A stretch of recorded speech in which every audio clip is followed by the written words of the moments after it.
Hello साथियों, मैं मिथुन आपके अपने परिवार कलम से क्रांति T20 में स्वागत करते हैं। तो आइए आज का सेशन स्टार्ट करते हैं। आज के सेशन में हम लोग बहुपद के बारे में पढ़ने वाले हैं, बिल्कुल मज़ेदार तरीका से। तो ये बहुपद क्या है नहीं है, सबसे पहले उसके बारे में हम लोग जान लें। तो ये बहुपद जो होते हैं, तो बहुपद जो होते हैं ये तीन प्रकार के होते हैं: रैखिक बहुपद, द्विघात बहुपद और त्रिघात बहुपद। मुख्य रूप से ये तीन प्रकार के होते हैं। ऐसे तो होने का इसका चार घात वाला बहुपद हो सकते हैं, पांच घात वाला भी हो सकते हैं, लेकिन मुख्य रूप से जो ये तीन प्रकार के होते हैं। तो ये तीनों प्रकार जो रैखिक बहुपद, द्विघात बहुपद, त्रिघात बहुपद क्या है उसके बारे में हम लोग चर्चा करेंगे। सबसे पहले नंबर ये क्या चाहिए? रैखिक बहुपद, और फिर ये हो गया द्विघात बहुपद, और फिर हो गया क्या? त्रिघात बहुपद। क्लियर है ना?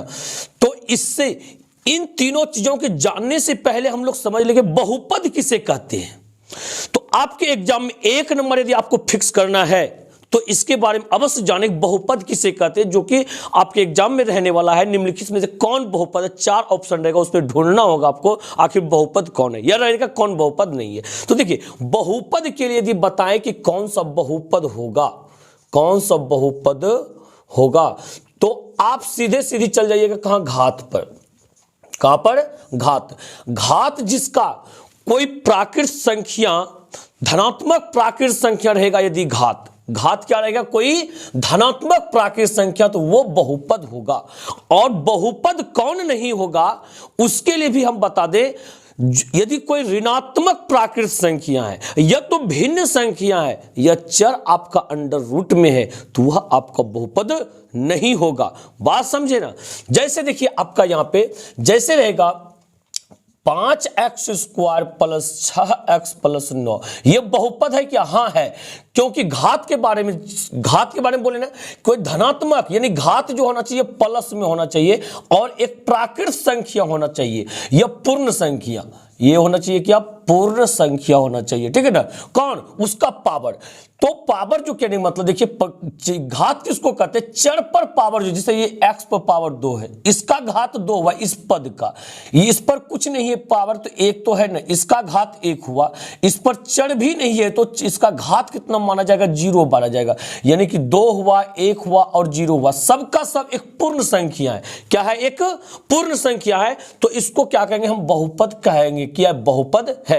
अब बात रहा जैसे कहने मतलब रहा था, सिर्फ यहां पे जैसे 9x पर पावर 15 प्लस 9x माइनस 11, यह भी बहुपद है आपका, क्योंकि देखिए घात आपका 15 है, और यहां नहीं कुछ तो घात 1 है, और यहां पे चर भी नहीं है, तो घात कितना है? 0 है, जो कि सबका सब क्या है? एक पूर्ण संख्या है। तो बात समझिए यहां पे, तो बहुपद किसको कहेंगे इस चीज को आप समझ गए। अब समझिए क्या बहुपद किसे नहीं कहेंगे। जैसे कहने मतलब आपको क्या बताएं, घात जो होता है माइनस में रहे, या तो फिर फ्रैक्शन में रहे, आपका फ्रैक्शन में यानी भिन्न संख्या रहे, क्या रहे? भिन्न रहे, या तो फिर आपका चर अंडर रूट में रहे। कौन? चर x y z, कोई भी चीज अंडर रूट में रहे, और उसको प्रयास करने के बावजूद भी वो अंदर से नहीं निकले। कौन? चर के बारे में बात कर रहे हैं। जैसे देखिए आपको समझाना चाहते हैं, एग्जाम्पल हम देने का प्रयास करते हैं आपको। एग्जाम्पल जैसे रहेगा 8x power minus 2 plus 9x plus 11। बात समझे? ये आपका बहुपद नहीं होगा। क्यों? पता है, यहां देख रहे हैं इसका घात कितना है? -2 है, इसका घात कितना है? 1 है, इसका घात नहीं कुछ तो 0। चलिए ये दोनों तो पूर्ण संख्या हो गया, पर ये देखिए, तो ये देखिए आपका माइनस में आ गया, जो बोले कि माइनस वाला आपका बहुपद नहीं होगा। माइनस वाला आपका बहुपद हो ही नहीं सकता है। और हां, एक चीज फिर से, उसके बाद क्या बताए हैं? फ्रैक्शन में नहीं होना चाहिए, भिन्न संख्या आपका नहीं होना चाहिए। जैसे कहने मतलब रहेगा 7x to the power 1/2 plus 9x minus 7, ऐसा कुछ रहे तो यहां पे आपका कुछ भी रह सकता है। आपको कुछ ध्यान नहीं देना है, आपको सिर्फ घात देखना है। इसका घात कितना है? 1/2 है, इसका घात 1 है, इसका घात चर भी नहीं है, तो 0 माना जाएगा। तो ये दोनों तो ठीक है, पर ये देखिए आपका फ्रैक्शन में आ गया, जिसको कि आप काट भी नहीं सकते हैं। तो ये क्या हो गया आपका? ये क्या हो जाएगा आपका कि ये बहुपद नहीं है। और साथ ही साथ आपका पावर जो होता है ना, दशमलव में भी नहीं आना चाहिए। किसमें? दशमलव में, दशमलव में भी नहीं होना चाहिए। जैसे कहने का मतलब रहेगा आपका 11x to the power 0.5 minus 12x plus में 16, कुछ भी रहे यहाँ पे, इससे ध्यान बोले ना, इस पर ध्यान नहीं देना है आपको, पावर पे सिर्फ ध्यान देना है। पावर देखिए पॉइंट में है, तो ये आपका बहुपद नहीं होगा। बात रहा कि इधर तो एक था और यहाँ कुछ पावर तो 0 है, पर ये बहुपद आपका ये बता रहे बहुपद नहीं होगा, क्योंकि पावर घात यानी कि दशमलव में है। इसके बाद आते हैं क्या? फ्रैक्शन वाला हो गया, दशमलव वाला हो गया, माइनस वाला हो गया, और ये अंडर रूट में चर यदि रहे तो, अंडर रूट में क्या रहे? चर रहे तो वह भी आपका बहुपद नहीं होगा। जैसे कहने मतलब बोला जाए, जैसे आपका बोला जाए क्या? जैसे रहेगा 6x² प्लस 6√x प्लस 9 रहेगा, कुछ भी रहे, सिर्फ आप देखिए यहां पे ये चर जो है आपका अंडर रूट में है। आप प्रयास कीजिए निकालने का, यदि यहां पे रहता अंडर रूट में ना चलता बात, क्योंकि x² था, x बाहर निकल 6x होता, पर यहां हमने रूट नहीं दिए हैं। रूट कहां है? यहां पे, जहां से आपको आप रूट हटा भी नहीं सकते हैं, आप रूट को वहां से हटा भी नहीं सकते हैं। इस प्रकार से बोलिएगा कि ये बहुपद आपका नहीं है, ये बहुपद आपका नहीं है। बात क्लियर हो गया ना? आप इन सारी चीजों को ध्यान रखिएगा कि घात के बारे में, घात दशमलव में रहे या माइनस में रहे या भिन्न में रहे या अंडर रूट में चर रहे, तो इस हालात में हम लोग क्या कहेंगे? ये बहुपद नहीं है। और यदि कोई पूर्ण संख्या रहे, पूर्ण संख्या मतलब घात रहे 0, 1, 2, 3, 4, 5, 6 डॉट डॉट डॉट, कोई पूर्ण संख्या यदि घात रहे तो इस अवस्था में क्या कहेंगे? यह एक बहुपद है। बात समझे? और कुछ ऐसा क्वेश्चन रह सकता है, आपको सॉल्यूशन करने के बाद ही आपको पता चलेगा ये बहुपद है या नहीं। तो जैसे देखिए एक आध दो एग्जांपल आपको हम देना चाहते हैं। तो जैसे देखिए ये सारे एग्जांपल हम लिए हैं, यहां पे आपको बताना है निम्नलिखित में कौन बहुपद है और कौन नहीं, कौन बहुपद है कौन नहीं। बात समझे? इसमें देखिए आप यहाँ पे 4x माइनस 2, इसका घात आपका 1 हो गया, इसका घात नहीं कुछ तो 0 हो गया, तो जो कि पूर्ण संख्या है, ये बहुपद है। बात समझे? जिसमें सही के नीचे करके समझिएगा बहुपद है, जो नहीं होगा क्रॉस कर देंगे हम। यहां देखिए पावर 2 है, नहीं कुछ तो पावर 1 है, यहां पे चर भी नहीं तो पावर 0 है, जो कि एक पूर्ण संख्या है, ये भी बहुपद आपका है। अब यहां पे देखिएगा, चीजों को समझिएगा। यहां देखिए ये पावर ये 3 है आपका, यहां पावर 2 है, यहां पावर नहीं कुछ तो 1 है, यहां पे देखिए चर भी नहीं तो पावर 0 है। अब ये बहुपद है या नहीं है? ये 2 अंडर रूट में है। आप हो सकते हैं कहिएगा कि ये बहुपद नहीं है सर, अभी आप जस्ट बताएं कि रूट रहेगा तो बहुपद नहीं होगा। हाँ, एक बात सुन लीजिए, आपको हम ये नहीं बोले सिर्फ रूट, बोले अंडर रूट में चर हो, अचर की बात नहीं किए हैं। यहां पे अचर पद है 2 है, अंडर रूट में XYZ नहीं होनी चाहिए, तो अंक रह सकता है, तो इस प्रकार से यह भी बहुपद आपका है, बहुपद ये भी है आपका। बात समझे ना? अब यहां पे आइए अंडर रूट x प्लस 3, अब यहां पे कुछ बात देखिए गड़बड़ हो रहा है। अंडर रूट में x है और हम यदि प्रयास करें उसको निकालने का भी, तो भी वो अब नहीं निकलेगा, तो इस प्रकार से ये बहुपद आपका नहीं है, ये बहुपद नहीं है। अब यहां पे देखिए यदि कोई चर बटा के नीचे हो, क्या हो? बटा के नीचे हो, इसको यदि हम हल करेंगे, नीचे आपका x रहेगा, x को यदि ऊपर लेके जाने का प्रयास करेंगे, आप एक चीज जानते हैं क्या? 1/x equal to x to the power minus, जैसे यहां पे m पावर हो तो ऊपर माइनस m हो जाता है, यानी कि नीचे से यदि ऊपर जाएगा तो पावर का चिन्ह, ये चिन्ह क्या होता है? बदल जाता है। यदि नीचे प्लस में हो, ऊपर जाके माइनस हो जाएगा। इसी तरह से इसको यदि सॉल्यूशन करेंगे, ये लास्ट में चर को ऊपर ले जाएंगे तो पावर माइनस में हो जाएगा। इस प्रकार से ये बहुपद नहीं होगा। आप बस इतना ध्यान रखिएगा, यदि कोई कहने मतलब ये बटा के नीचे में यदि x हो, यानी चर x ही नहीं बल्कि y z कुछ भी रह सकता है चर, उसको आप कहिएगा बहुपद वह नहीं है, यह भी बहुपद नहीं है। अब बात रही यहां पे, यह भी बहुपद नहीं है, क्योंकि यहां देखिए x प्लस 1/x² है, इसको यदि ऊपर लेके चलिएगा, x प्लस x² को ऊपर लेके जाइए, क्या होगा? x टू द पावर -2 हो जाएगा, और देखिए पावर घात यानी कि आप यह माइनस में आ गया, यह भी आपका बहुपद नहीं होगा। इसके बाद आप आइए यहां पे 7 नंबर का जवाब देने का प्रयास कीजिए आप क्या बहुपद होगा या नहीं होगा, क्योंकि यहां देखिए 6x² माइनस √5x प्लस में 11 है। हो सकता है आपका आंसर आ रहा होगा नहीं, लेकिन आप गलत कर रहे हैं। ठीक है, यहां जो रूट देख रहे हैं सिर्फ 5 में है, x में नहीं है, ये x में नहीं है तो 5 में अचर में रहेगा तो कोई दिक्कत नहीं है। ठीक है, सिर्फ चर में नहीं होनी चाहिए। इसका घात आपका 2 हो गया, इसका घात नहीं कुछ तो 1 है, इसका घात चर भी आने नहीं तो घात 0 हो जाएगा। इस प्रकार से कह सकते हैं ये बहुपद आपका है, ये बहुपद आपका है। इसके बाद देखिए 8 नंबर में ये बताइए बहुपद है या नहीं है। यहां देखिए घात आपका -2 है और यहीं पे बात बिगड़ गया। अब कहने मतलब आगे जाने का कोई आवश्यकता ही नहीं है, पावर आपका माइनस में नहीं होनी चाहिए। यदि माइनस में है तो वो बहुपद आपका नहीं है। इसके बाद देखिए 9 नंबर में 11x⁻, ये 2/3, बात आगे जाने का कोई आवश्यकता नहीं, यहीं पे रिजल्ट हो गया। कहने मतलब 2/3 फ्रैक्शन में आपका घात नहीं होनी चाहिए, यही आपको बता रखे। ये फ्रैक्शन में घात है, ये आपका बहुपद नहीं होगा। अब एक लास्ट क्वेश्चन, ये 10 नंबर यहां पे है, क्या -7 के बारे में आप कह सकते हैं कि ये बहुपद नहीं है, लेकिन आप गलत कर रहे हैं। ये बहुपद है, ये बहुपद है। कैसा बहुपद है? ये अचर बहुपद है। कैसा बहुपद है? ये अचर बहुपद है, बिना चर वाला बहुपद है। इस तरह कोई भी आपका कोई पूर्णांक संख्या बहुपद होता है भाई, कोई भी पूर्णांक संख्या क्या होता है आपका बहुपद होता है, चाहे वह 6 हो या -6 हो या 0 हो या 9/4 हो या 7 हो या 5 हो, कुछ भी रहे, कोई पूर्णांक संख्या रहे, आपका वो बहुपद होगा, वो आपका बहुपद होगा। कोई भिन्न संख्या रहे वह भी आपका बहुपद होगा। बात क्लियर है ना? कोई समस्या इसमें? तो अब शायद आपने बहुपद को पहचानने के लिए सीख गए होंगे। यदि आप सीखे पक्का मानिए आपके एग्जाम में 1 नंबर फिक्स हो गया। तो आइए इसके बाद आते हैं, हम लोग चर्चा करते हैं रैखिक बहुपद, द्विघात बहुपद और त्रिघात बहुपद हम लोग किसको कहेंगे। ठीक है ना? यदि थोड़ा भाषा के तौर पे हम बता दें आपको, जिस बहुपद का घात 1 होगा उसे रैखिक बहुपद कहते हैं। क्लियर है ना? जिस बहुपद का घात क्या होगा? 1 होगा, उसे रैखिक बहुपद कहते हैं। भाई घात किसको कहते हैं? अभी जस्ट आपको घात बता रखे हैं। ठीक है ना? जैसे कहने मतलब कि 8x² प्लस में 6x प्लस में 9, बात समझे? देखिए इसमें इस पद का घात 2 हो गया, इस पद का घात 1 हुआ, इसका 0 हो गया घात। ठीक है, तो यह वो पद का घात, पर बहुपद की घात बोला जाए, ये सबसे बड़े पावर को, सबसे बड़े घात को बहुपद का घात बोला जाता है। ये 2 1 0 में से सबसे बड़ा कौन है? 2 है। तो इस बहुपद का घात जो हो जाएगा आपका 2 कहलाएगा। आप घात को पहचानने सीख गए ना? चलिए बहुत अच्छा। रैखिक बहुपद के बारे में बताते हैं, जिसका घात 1 हो, जिसका घात क्या हो?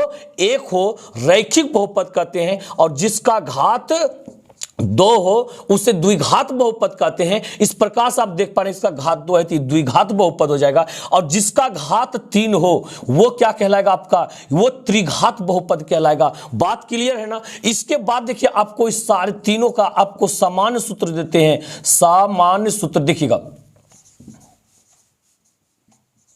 सामान्य सूत्र देते हैं। सभी का सामान्य सूत्र क्या होता है भाई? रैखिक बहुपद का सामान्य सूत्र ax प्लस b होता है। क्लियर है ना? द्विघात बहुपद का सामान्य सूत्र ax² plus bx plus c होता है। और ये त्रिघात बहुपद का सामान्य सूत्र जो होता है ax³ plus bx² plus cx plus d होता है। यानी कि बहुपद जो है इस रूप में होनी चाहिए, आपका इस रूप में होनी चाहिए। यदि नहीं है तो आपको सबसे पहले उस रूप में लाना पड़ेगा, तभी आप चीजों को बना सकते हैं। क्लियर है ना? कोई समस्या? अब देखिए एक एक एग्जांपल आपको हम देना चाहते हैं, उदाहरण देना चाहते हैं, कौन रैखिक होगा, कौन द्विघात होगा, कौन त्रिघात होगा। जैसे कहने मतलब आपके पास में रहेगा ऐसे 6x प्लस में 5। अब बताइए यहां पे आप, इसका घात कितना है भाई? 1 है। इसका घात कितना है? इसमें चर ही नहीं है तो घात क्या? नहीं कुछ घात तो भाई 0 है। तो सबसे बड़ा पावर क्या हुआ? 1 हुआ। इस प्रकार से बहुपद का घात जो होगा 1 होगा। इस प्रकार से इसको क्या कहेंगे? रैखिक बहुपद कहेंगे। क्या कहेंगे इसको? रैखिक बहुपद कहेंगे। ये आपका एक रैखिक बहुपद है। इसके बाद आप आइए द्विघात बहुपद का एग्जांपल लीजिए। जैसे देखिए वो दे रखे हैं हम एग्जांपल, और कुछ भी हो सकता है। यहां पे 11 x square minus 7x plus में 9, यह भी आपका एक द्विघात बहुपद है। कैसे? देखिए यहां पावर आपका 2 है, यहां 1 है, यहां नहीं कुछ तो 0 है, तो आखिर घात क्या हुआ आपका 2 हुआ, घात क्या हुआ 2 हुआ। तो इस प्रकार से इसको क्या कहेंगे? द्विघात बहुपद कहेंगे। तो चलिए ये द्विघात का हो गया। अब देखिए त्रिघात के बारे में आप चीजों को समझिए। त्रिघात के बारे में जैसे कहने मतलब रहेगा आपका 11y³ प्लस में 9y square minus 7y plus में 11। बात रहा क्या x ही नहीं, कोई भी चर रह सकता, x y z कुछ भी रह सकता है, u भी, यानी कि अल्फाबेट या समीकरण में जो भी अल्फाबेट आते हैं ना उसको क्या कहते हैं हम लोग? चर कहते हैं ना। तो इसमें देखिएगा इसका घात 3 है, 2 है, 1 है, नहीं कुछ तो 0 है, मैक्सिमम घात क्या हुआ? 3 हुआ। तो बहुपद का घात क्या कहलाएगा? 3 कहलाएगा। अर्थात यह एक त्रिघात बहुपद होगा। क्या होगा? ये त्रिघात बहुपद होगा। चलिए इन चीजों को आप शायद समझ गए होंगे, ठीक है ना। तो इन चीजों को यदि आप समझ गए, इसके बाद हम आगे बढ़ते हैं। तो देखिएगा यहां पे कुछ हम उदाहरण लिए हैं आपके लिए। यहां पे देखिए यदि y बराबर ax square plus bx plus c के लिए, बात समझे, यह तो आपको कह सकता है, क्या कह सकता है? px ax स्क्वायर px के लिए इसमें शून्यकों की संख्या बताइए। किसके लिए? px के लिए। यहां पे देख रहे हैं आप सब में x लगा हुआ है, यानी कि ये चीज जो है x के लिए आपको शून्यकों की संख्या बताना है। तो आप एक चीज जान लीजिए, इसमें सबसे पहले 2 तरह से हो सकता है। ये जो कहने मतलब वक्र रेखा देख रहे हैं, या तो खुला हुआ ये नीचे की ओर हो सकता है, या फिर ऊपर की ओर हो सकता है। और कहने मतलब इसमें 3 स्थितियां हो सकते हैं, फर्स्ट स्थिति, सेकंड स्थिति, थर्ड स्थिति। तीनों के बारे में देखिए, चीजों को समझिएगा। अब ये देखिए, ये जो वक्र रेखा देख रहे हैं, इसको जो कहते हैं परवलय कहते हैं। इसे क्या कहते हैं? परवलय कहते हैं। इसको भी याद रखिएगा, परवलय इसको कहते हैं। इस वक्र रेखे को, इस वक्र रेखा को क्या कहते हैं? परवलय कहते हैं। देखिएगा पहली स्थिति में क्या हो सकता है बताइए ना, 2 तरह के हो सकते हैं, या तो ये खुला हुआ नीचे की ओर, या खुला हुआ ऊपर की ओर। ये देखिए खुला हुआ नीचे की ओर जो है, एक देखिए x अक्ष को बस क्या देखना है? px के लिए है ना, यानी ax square plus bx plus c के लिए है, यानी चर किसके आ रहा है? x आ रहा है। चर क्या आ रहा है? x आ रहा है। आपको सिर्फ देखना है क्या x अक्ष को इस परवलय ने कितने बार काट रहा है। एक देखिए a पर काट रहा है, एक बार a डैश पे काट रहा है। इस तरह से इसमें शून्यकों की संख्या क्या हो जाएगा? 2 हो जाएगा। क्या चीज है? शून्यकों की संख्या कितना होगा? 2 होगा। बात क्लियर? इसके बाद यहां आइए, यहां देखिए ये परवलय जो है x अक्ष को कितने जगह काट रहा है? ध्यान दीजिएगा, y को मत गिन लीजिएगा, ठीक है ना। गिनना है किसको? x अक्ष को कितने बार काट रहा है? किसको? x अक्ष को। देखिए एक बार यहां a पर काट रहा है, एक बार a डैश पे काट रहा है। इस प्रकार से कितने जगह काट रहा है? 2 जगह काट रहा है। तो इस ग्राफ का कहने मतलब शून्यकों की संख्या px के लिए शून्यकों की संख्या कितना हो जाएगा? 2 हो जाएगा। शून्यकों की संख्या कितना होगा? 2 होगा। क्लियर है ना। इसको स्थिति सेकंड में चलिए, स्थिति सेकंड में जो है देखिएगा इस प्रकार से ये गया है और यहां से लौट गया है। इस प्रकार से सिर्फ और सिर्फ एक बिंदु पे काट रहा है। इसमें शून्यकों की संख्या कितना होगा? 1 होगा। या तो आप कह सकते हैं 2 समपाती बोल सकते हैं, 2 समपाती, ठीक है ना, समपाती। तो यहां पे वो भी समपाती भी क्वालिटी होता है, जब डायरेक्टली यदि कहीं से काट करके यहां पे निकल जाए यहीं से, तो वहां पे तो केवल 1 हो जाएगा। यहां देखिए इस बिंदु से लगभग लगता है छूते हुए जा रहा है और यहां छूते हुए निकल रहा है। तो 2 समपाती कह सकते हैं, या तो शून्यकों की संख्या आप 1 कह सकते हैं। अब देखिए यहां पे आइए, इस स्थिति सेकंड का दूसरा रूप कैसे हो सकता है? इस तरह से ऊपर की ओर खुला हुआ हो सकता है, और ये देखिए यहां पे एक ही बिंदु ए पर काटते हुए नजर आ रहा है। इसमें भी शून्यकों की संख्या क्या होगा? आपका 1 होगा। इसके बाद देखिएगा यहां पे चीजों को स्थिति सेकंड में ये परवलय देखिए यहां पे आपका, यहां पर है परवलय, ये आपका है। एक्स अक्ष को देखिए कहीं काट रहा है क्या? कहीं भी नहीं काट रहा है। तो इस तरह से शून्यकों की संख्या कितना हो जाएगा? 0 होगा। शून्यकों की संख्या क्या होगा आपका? यहां पे 0।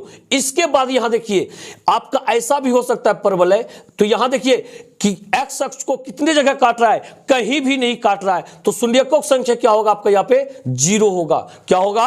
0 होगा शून्यकों की संख्या। इसके बाद अब आते हैं हम लोग डायरेक्ट उदाहरण के पास आते हैं। देखिएगा उदाहरण क्या है इस एक्सरसाइज से रिलेटेड।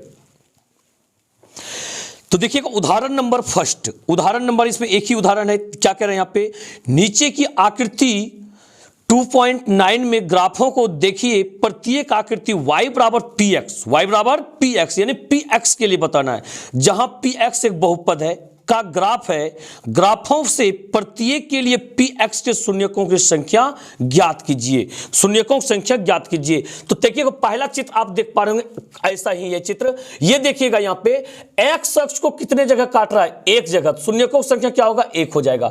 और ये देखिए x अक्ष को कितने जगह काट रहा है, एक यहां काट रहा है, एक यहां काट रहा है, तो शून्यकों की संख्या कितना होगा, 2 होगा। यहां देखिए x अक्ष को इसने कितना जगह, एक जगह यहां पे, एक जगह यहां पे, एक जगह यहां पे, कितने जगह काट रहा है, x अक्ष को।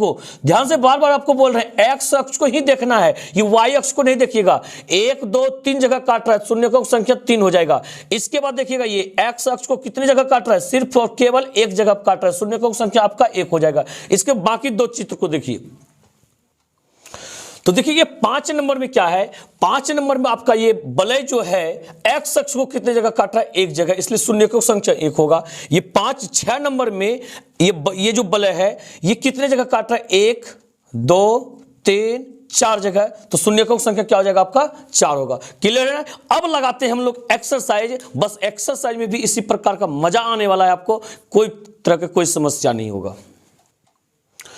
तो देखिएगा एक्सरसाइज का सवाल जो है आपका, यहां पे पहले ग्राफ में क्या कह रखा है, ये रेखा काटा गया है। तो बताइए ये कहीं x अक्ष को काट रहा है क्या, कहीं नहीं काट रहा है, तो शून्यकों की संख्या 0 हो जाएगा। इसको 2 नंबर में देखिए, ये जो आपका परवलय है इसने x अक्ष को एक जगह काट रहा है, शून्यकों की संख्या 1 हो जाएगा। और इसने देखिए शून्यकों को, ये x अक्ष को एक यहां काट रहा है, एक यहां काट रहा है, एक यहां काट रहा है। इस प्रकार शून्यकों की संख्या आपका क्या हो जाएगा, 3 हो जाएगा। इसके बाद 3 और चित्र है, उसको आप समझने का प्रयास कीजिए। तो देखिए इसके बाद 4 नंबर में ये वलय जो देख रहे हैं आप, इस परवलय को देखिए आप, x अक्ष को कितने जगह, एक यहां काट रहा है, एक यहां पे काट रहा है, शून्यकों की संख्या भाई 2 हो जाएगा। यहां 5 नंबर देखिए, ये परवलय एक यहां काट रहा है, 1 2 3 4, तो शून्यकों की संख्या कितना हो जाएगा, 4 हो जाएगा। अब इसको देखिए x अक्ष को कितने बार काट रहा है, एक यहां काट रहा है, 1 2 और ये 1 3, तो शून्यकों की संख्या क्या हो जाएगा आपका, 3 होगा। बात के लिए रहना। इसके बाद आपको इसके डिस्क्रिप्शन बॉक्स में भारतीय भवन बुक का सॉल्यूशन बहुपद का मिल जाएगा। आप भारतीय भवन का भी सॉल्यूशन आप जाकर के देख सकते हैं। इसके डिस्क्रिप्शन बॉक्स में जाइए और लिंक को क्लिक कीजिए और सारे बहुपद सवाल को आप वहां से लगाइए। तो चलिए वीडियो को लाइक और शेयर अवश्य कर दीजिएगा। यदि आप मेरे चैनल पर नए व्यूवर हैं, चैनल को सब्सक्राइब करके बेल आइकन को दबा दीजिएगा और कमेंट करके यह बताइएगा आपको वीडियो कैसा लगा। मिलते हैं अगले वीडियो में। इसी के साथ जय हिंद, जय भारत।